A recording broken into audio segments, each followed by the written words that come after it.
Good morning. Wonderful day here today at Hodges Farm, and it's going to get more wonderful because we're going to make tomato pie. First, I made a homemade crust, and I Parbaked it about 10 or 15 minutes. That means you make your crust, you put something in it to keep it flat. I just had another pan I sat in here, and I baked it for I baked it for about 15 minutes. That's just to get it kind of a little bit done. Then I sprinkled a little bit of Parmesan there. Now here's my tomatoes. Homegrown, gorgeous tomatoes. I have, most of these are heirlooms. First thing we're gonna do is we're gonna take this pie crust and we're gonna start putting these tomatoes in there. Cut them about that thick. If you have small tomatoes, use your small tomatoes. If you have Romas, use Romas, whatever you have. We have these big ones, so that's what I like to use. I like the yellow ones. I didn't think I would, but I do.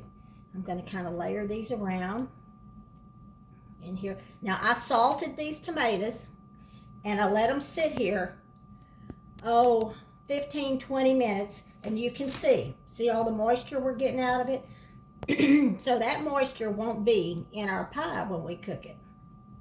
And that would be what would make the crust all gooey and not good and crispy.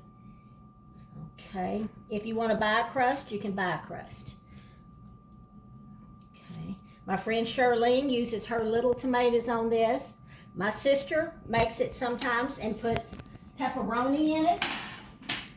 Sometimes she puts bacon in it. And my friend Annie, who I talk about a lot, she makes hers with eggs. Okay, I'm going to put about a cup of American and cheddar kind of mixed together cheese. Another cup of mozzarella cheese, grated up. Here it is, mayonnaise. A half a cup of mayonnaise goes in here. Okay, make sure we get all that. Okay, now I'm going to stir this up. First I'm going to put some salt and pepper in here. I'm also going to salt and pepper the tomatoes. As you can see, this is going to be a pretty hearty pie. Even though I've already salted the tomatoes, it won't hurt to give them some more. Okay, I'm going to stir this up real good. Get it all mixed together. Okay, what goes better with tomatoes than anything is basil. This is fresh basil from the garden.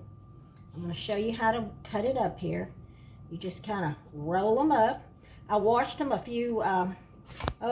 couple of hours ago just to make sure that they would be dry enough for this, because you don't want to put any more moisture in this pie.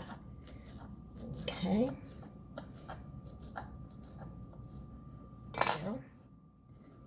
Okay, I'm going to sprinkle this in here. If you like a lot of basil, put a whole lot of basil. If you don't like a lot of basil, or if you don't even like it, don't use it. But I would certainly try it because it really, really brings out the flavor of the tomatoes. So we're simply just going to pile this on here. We've got an awful lot of tomatoes in here. I should have made a little bit more of this. Okay, this is going to cook over here and melt up really, really good. Make sure we get it all and spread it all around. If you don't want that many tomatoes, don't put that many. Here is some freshly grated Parmesan. I had a friend that lived down the street, and she called it Parmesan cheese. She never got that straight. She was thinking about science class. Okay, we're ready. We're going to the oven. Gonna put it in the oven at 350 degrees, and I'll figure out how long I cook it, and when you come back, I'll tell you how long we cooked it. Okay, after 45 minutes in the oven, this gorgeous pie is out of the oven. I've cut a piece. And I've got to tell you, I forgot to put the onions in. It's 1/3 cup of onions, which will be on the recipe that Amy's going to post for you. If you want to dress this up with a little more fresh basil, just to make it look pretty, That looks good. If you like a lot of, like I said, if you like a lot of basil, put more basil in it. Here's the pie. You can look at all these layers here. You just kind of cut down here and eat it. Oh, and this wonderful crust. It is wonderful. Try this at home. If you want to add bacon, the pepperonis, I don't think pepperonis would be good, but my sister says it's wonderful. So try this at home. Buy store-bought crust if you have to. I'd rather you make your own. This is Lucy. It's so hot here that all they can think about is coming and sitting in the house on this brick floor on these hot days.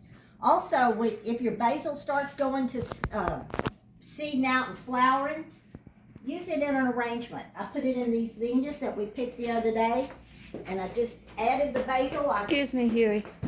I can't stand to waste it. And look how much it fills in here and how pretty it is.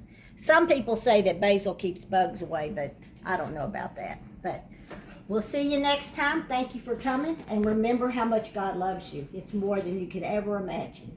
Thank you.